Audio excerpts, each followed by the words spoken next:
Cincin Perintah Kaisar Naga. Edisi yang ke-4969 hingga 4973. Bersama suara serak, cerita berlanjut. Kamu sudah meninggalkan alam transformasi keabadian.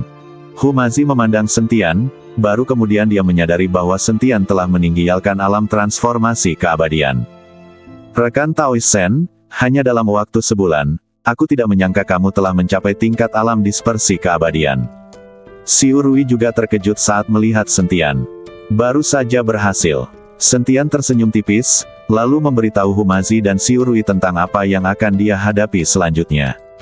Biarkan Humazi dan Xiu Rui tinggal di Ling Hufang dan jangan berkeliaran. Jangan khawatir, rekan Taoist Sen. Tuan Hu pasti tidak akan berkeliaran. Dia sudah berpesta setiap malam selama lebih dari sebulan. Xiu Rui menatap Humazi dan berkata dengan sedikit rasa iri di matanya. Master Hu, kamu harus lebih mengendalikan diri, atau kamu mungkin mati kelelahan. Kata Sentian, ayo kita pergi sekarang. Saat kamu kembali, kita akan pergi ke wilayah manusia. Hanya dua wanita ini juga akan bosan bermain bersama pada akhirnya. Humazi melambai ke arah Sentian. Sentian dan bayi mengikuti si abadi gila dan meninggalkan kota badak dan langsung menuju kota harimau terbang. Kota badak berjarak ribuan mil dari kota harimau terbang. Sentian dan timnya membutuhkan waktu hampir 1 hari untuk mencapai kota harimau terbang. Sentian melayang di udara, melihat dari jauh, dan menemukan bahwa meskipun skala kota harimau terbang tidak sebesar kota badak, kota itu terdiri dari lusinan kota dengan ukuran yang berbeda-beda. Dan tepat di pusatnya terdapat istana penguasa kota harimau terbang, yang dikelilingi oleh banyak kota dan memiliki faktor keamanan yang jauh lebih tinggi daripada rumah penguasa kota badak, Niu Meng.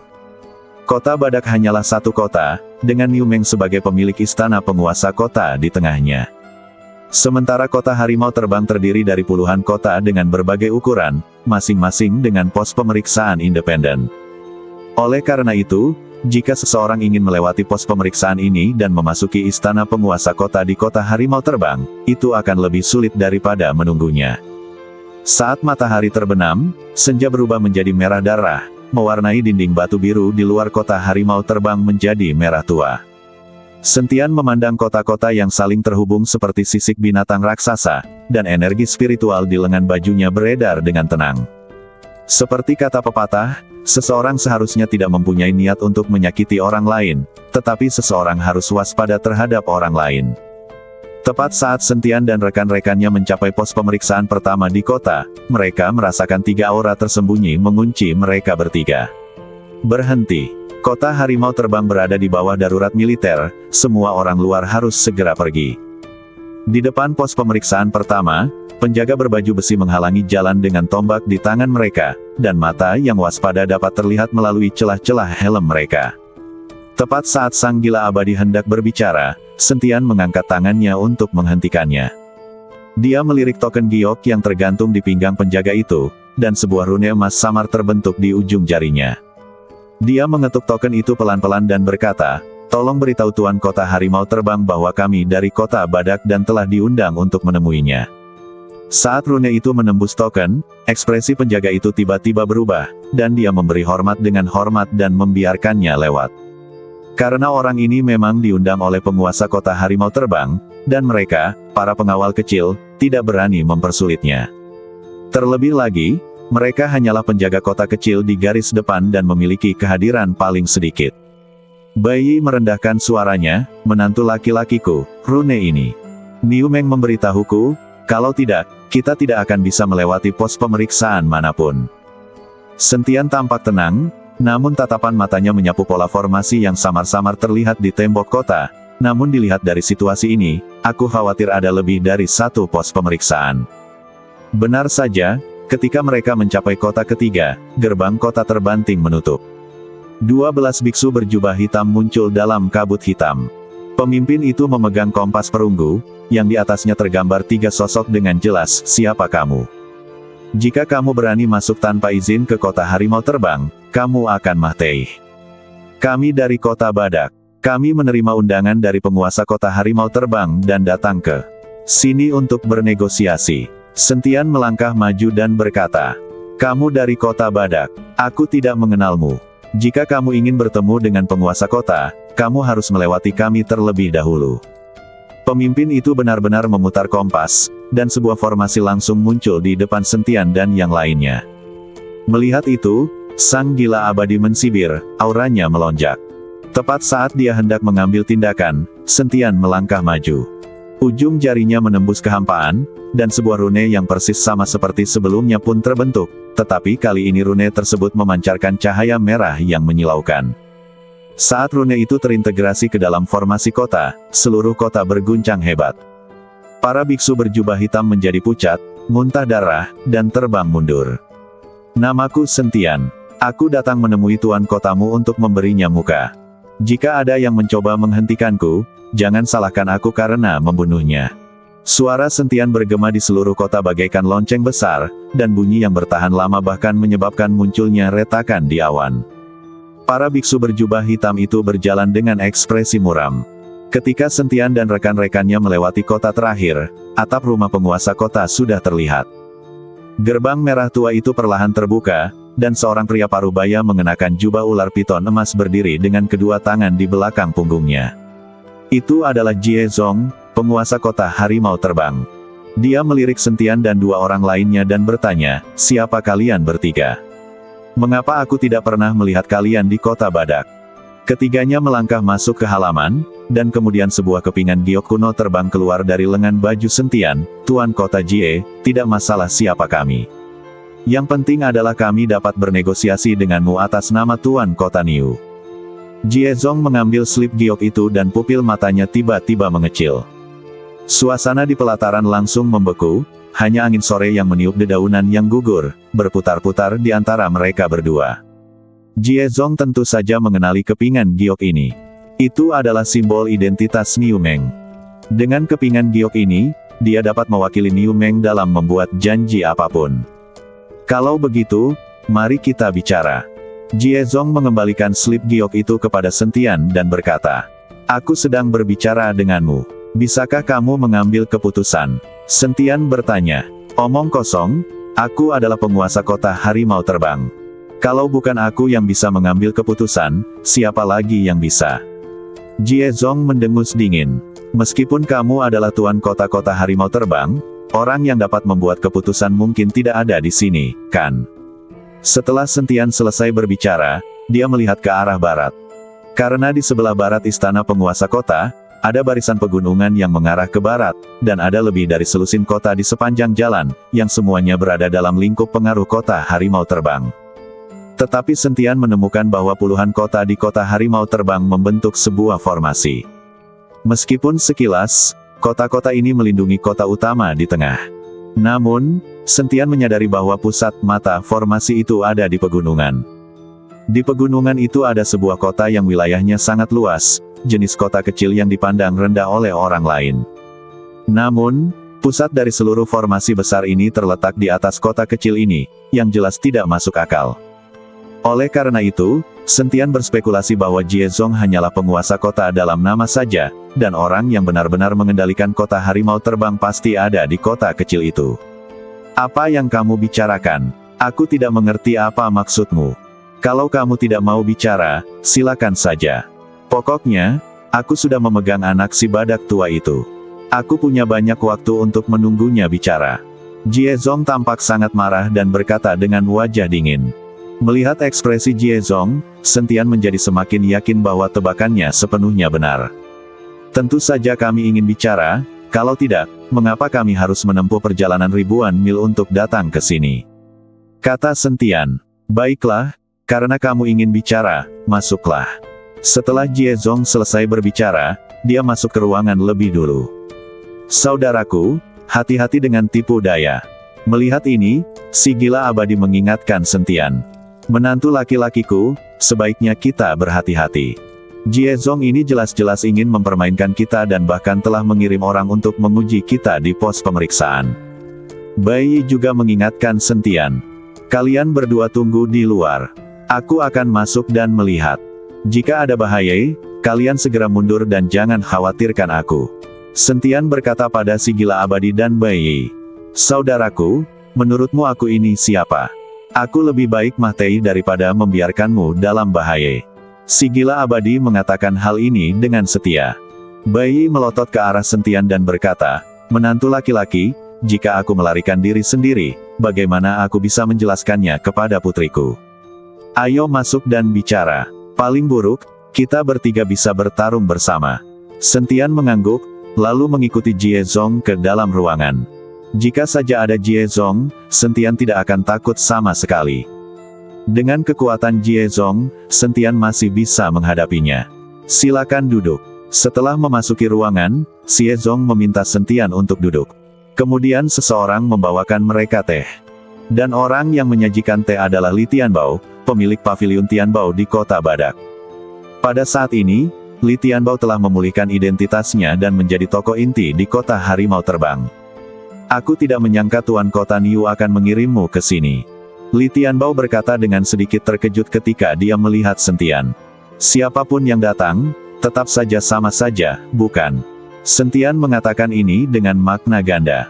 Setelah mendengar ini, Li Tianbao tersenyum tipis dan berkata, "Memang, jika Tuan Kota Niu datang, aku benar-benar tidak tahu bagaimana menghadapinya. Setiap orang melayani tuannya sendiri. Kamu tidak salah. Jika orang lain menculik Niu Ben, dia mungkin akan menderita. Setidaknya kamu tidak akan menderita," kata Sentian. Ketika Li Tianbao mendengar ini, ekspresi wajahnya berubah, dan akhirnya dia berbalik dan pergi. "Niu Ben baik-baik saja denganku, kamu bisa tenang saja. Yang kuinginkan hanyalah sumber daya dan wilayah. Mengenai nyawa Niu Ben, aku tidak tertarik." Setelah Li Tianbao pergi, Jie Zong berkata pada Sentian, "Katakan padaku, apa syaratmu?" Tanya Sentian. "Tanah harta karun itu akan menjadi milik kota Harimau Terbang kita," kata Jie Zong. "Tidak masalah." Sentian mengangguk dan setuju tanpa ragu-ragu. Tanah harta karun itu sekarang menjadi tempat Mahtei, tidak ada harta karun yang tersisa. Tentu saja Sentian setuju. Melihat Sentian menyetujui begitu mudahnya, Jie Zong menjadi sedikit bingung. "Tuan Kota Jie, kamu tidak perlu heran mengapa aku setuju begitu saja. Butuh waktu untuk membuka tempat harta karun itu. Sekarang tempat itu hanya seperti tanah kosong. Tidak seorang pun bisa masuk. Jadi tempat seperti ini tidak penting bagi Tuan Kota Niu," Sentian menjelaskan. Setelah mendengar ini, Jie Zong mengangguk dan berkata, "Itu benar, tapi aku tidak hanya menginginkan tanah harta karun ini, aku juga menginginkan 1 juta koin abadi, ditambah sumber daya berusia seabad dari 3 tempat di selatan kota Badak." "Baiklah," Sentian mengangguk. Jie Zong tercengang, "Bisakah kamu benar-benar membuat keputusan?" "Tentu saja, ketika Tuan Kota Niu memintaku untuk datang, dia mengatakan kepadaku bahwa dia akan bertanggung jawab sepenuhnya dan dia akan menyetujui semua persyaratanmu," kata Sentian.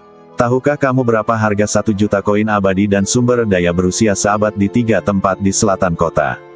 Jie Zong bertanya pada Sentian dengan tidak percaya. "Aku tidak tahu, tetapi aku tahu bahwa jika seseorang kehilangan koin abadi, dia dapat memperolehnya lagi, dan jika seseorang kehilangan sumber daya, dia dapat menciptakan sumber daya baru, tetapi jika seorang anak Mahtei, maka dia benar-benar tiada." Sentian berkata dengan tenang.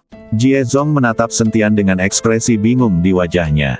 Awalnya ia berpikir bahwa ia harus menawar dan sudah memikirkan harga terendah dalam benaknya. Bukankah negosiasi adalah tentang memberi dan menerima? Tetapi sekarang, Sentian menyetujuinya begitu mudahnya sehingga Jie Zong sedikit bingung, merasa bahwa Sentian tidak bermain sesuai aturan.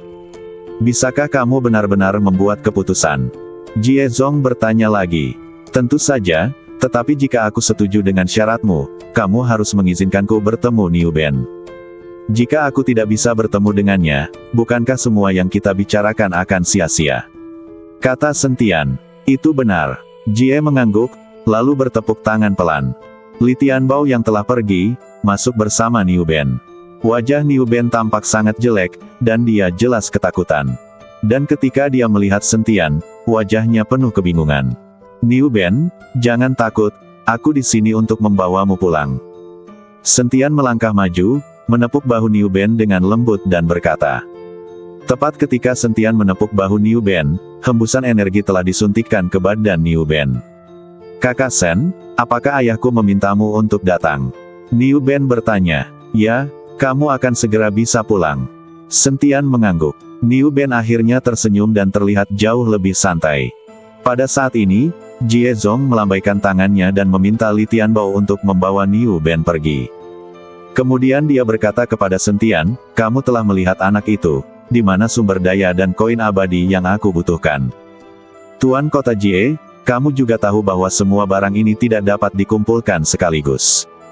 Izinkan aku memberitahu Tuan Kota Niu dan memintanya untuk mengumpulkannya dalam waktu 3 hari, lalu mengirimkannya.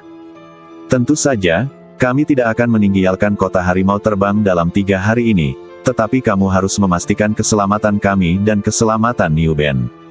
Kata Sentian, tidak masalah. Sudah kubilang, yang kuinginkan adalah wilayah dan sumber daya. Hidup kalian tidak ada nilainya bagiku. Setelah Jie Zong selesai berbicara, dia mengulurkan tangannya dan berjabat tangan dengan Sentian. Negosiasi ini berjalan sangat lancar bagi Jie Zong. Sentian keluar dari ruangan, dan Bai Yi serta si abadi gila segera datang menyambutnya. Saudaraku, bagaimana kabarnya? Tanya si gila abadi. Pembicaraannya berjalan lancar. Sentian berkata sambil tersenyum. Semoga semuanya berjalan lancar. Semoga orang ini tidak meminta terlalu banyak, ya kan? Kata si gila abadi. Sentian menggelengkan kepalanya, aku merasa baik-baik saja. Dia hanya meminta 1 juta koin abadi, serta sumber daya berusia seabad dari 3 tempat di selatan kota Badak, dan tentu saja tanah harta karun. Apa? Bai Yi tercengang. Bukankah ini harga yang sangat tinggi? Apakah kamu yakin telah setuju? Tentu saja, bahkan jika dia menginginkan seluruh kota Badak, aku akan menyetujuinya. Lagi pula, aku tidak berencana untuk benar-benar memberikannya kepadanya. Sentian tersenyum tipis. Kamu tidak akan memberikannya. Bai Yi tercengang. Tentu saja, aku hanya mengulur waktu dan mencari kesempatan untuk menyelamatkan Niu Ben. Aku tidak perlu memberikan sepeser pun kepada kota harimau terbang. Kata Sentian.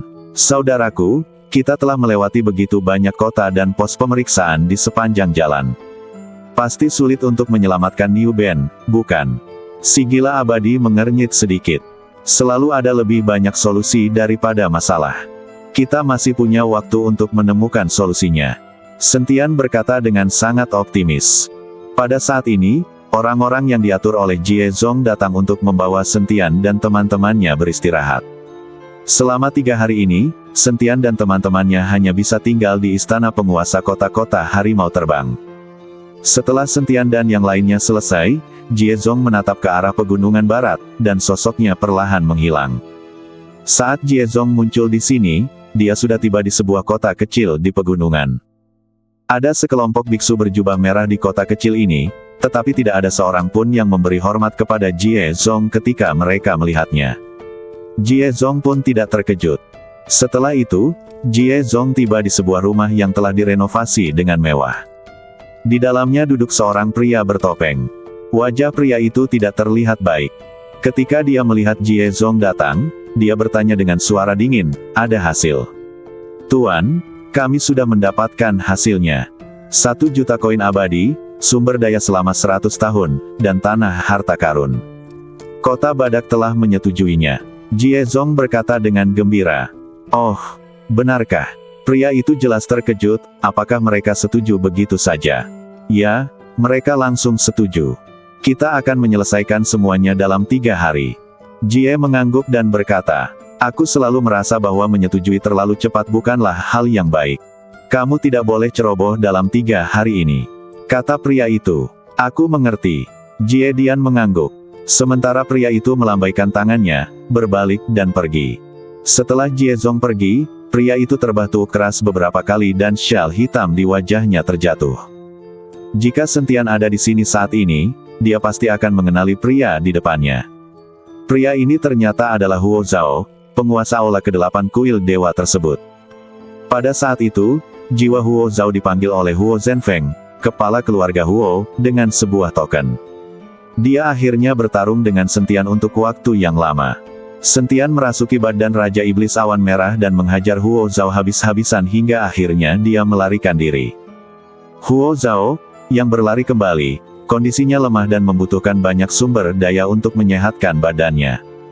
Jadi Huo Zhao memimpin orang-orang dari Aula ke-8 Kuil dan menduduki kota Harimau Terbang.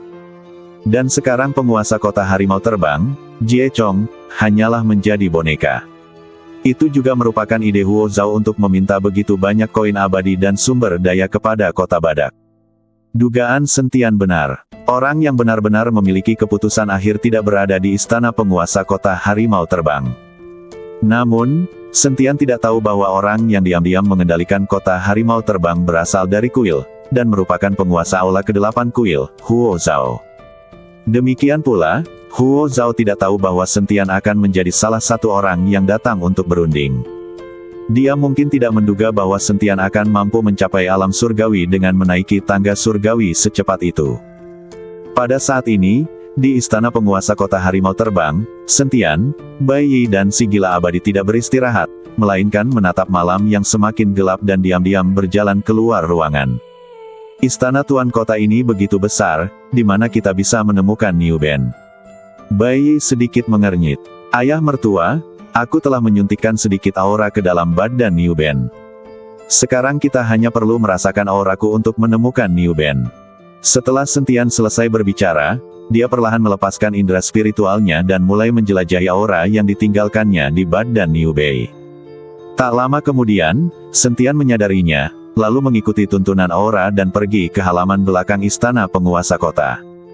Meskipun ada tentara yang berpatroli di sepanjang jalan, Sentian dan anak buahnya berhasil menghindari mereka semua. Karena rumah penguasa kota Harimau Terbang terletak di antara belasan kota, tidak akan ada orang jahat yang masuk ke sini, jadi prajurit yang berpatroli menjadi malas. Sentian berhenti di sebuah ruangan di halaman belakang. Niu Ben ada di sini. Sentian menunjuk ke ruangan itu dan berkata, tampaknya Niu Ben tidak dianiaya dan tidak dijebloskan ke penjara. Sebaliknya, ia dikurung di sebuah kamar, yang dianggap sebagai perlakuan yang sangat baik. Aku akan menyelamatkannya. Melihat ini, si gila abadi bergegas masuk untuk membawa Niu Ben keluar. Namun, Sentian menariknya kembali, tunggu, biarkan aku melihat apakah ada formasi. Sentian perlahan berjongkok di tanah, lalu menggambar sebuah rune yang sangat aneh di tanah dengan tangannya, lalu aliran kekuatan abadi disuntikkan ke dalam rune itu. Berdengung. Saat rune itu berkedip, rumah di depan mereka juga mulai berkedip. Jelaslah bahwa ruangan ini juga dikelilingi oleh suatu formasi. Kalau saja orang gila abadi itu menyerbu dengan gegabah tadi, formasi itu pasti sudah diaktifkan dan mereka tidak akan punya kesempatan untuk kabur saat itu. Sial, orang-orang ini sangat berhati-hati. Mereka bahkan membuat formasi sihir di tempat yang sempit. Melihat hal itu, si gila abadi tak kuasa menahan diri untuk mengutuk. Sentian tidak mengatakan apa-apa. Dia menatap formasi sihir di depannya dan perlahan-lahan menekan telapak tangannya di sana. Dia ingin menghancurkan formasi tersebut dengan paksa dan tidak mencari pusat formasi. Lagi pula, waktu mereka terbatas. Saat cahaya keemasan memancar dari telapak tangan Sentian, formasi di sekitar rumah itu mulai kehilangan cahayanya secara bertahap, dan akhirnya menghilang. Masuklah. Setelah Sentian selesai berbicara, si gila abadi bergegas ke ruangan dan membawa Niu Ben keluar. Niu Ben terkejut dan hendak berteriak, tetapi saat dia melihat Sentian, dia langsung menutup mulutnya. Jangan bicara, ikuti saja kami, aku akan membantumu melarikan diri. Sentian berkata pada Niu Ben. Niu Ben membelalakkan matanya dan mengangguk penuh semangat. Sentian mulai melarikan diri dari istana penguasa kota bersama Niu Ben dan anak buahnya. Tetapi tepat setelah meninggalkan halaman belakang, dia bertemu Li Tianbao. Li Tianbao datang untuk mengantarkan sesuatu kepada Niu Ben, dan dia tidak ingin Niu Ben menderita. Lagi pula, Li Tianbao sudah berada di kota Badak selama bertahun-tahun, dan Niu Meng sangat baik padanya, bahkan membiarkannya menjadi penjaga toko di paviliun Tianbao. Tetapi sebagai anggota kota Harimau Terbang, Li Tianbao tahu misinya, jadi tidak ada yang bisa dia lakukan. Ketika Li Tianbao bertemu dengan Sentian dan yang lainnya, kedua belah pihak tercengang sejenak. Sentian dengan cekatan bertindak, lalu menamparkan Li Tianbao dengan satu telapak tangan. Dia harus membuat Li Tianbao kehilangan kesadaran sebelum dia mengeluarkan peringatan, jika tidak, akan sulit bagi mereka untuk membawa Niu Ben pergi dari sini. Li Tianbao secara naluriah ingin melawan, tetapi pada akhirnya, karena suatu alasan, dia menarik tangannya kembali, membiarkan Sentian memukulnya dengan keras di dada. Li Tianbao terlempar mundur, kepalanya miring dan dia pingsan. Bersambung.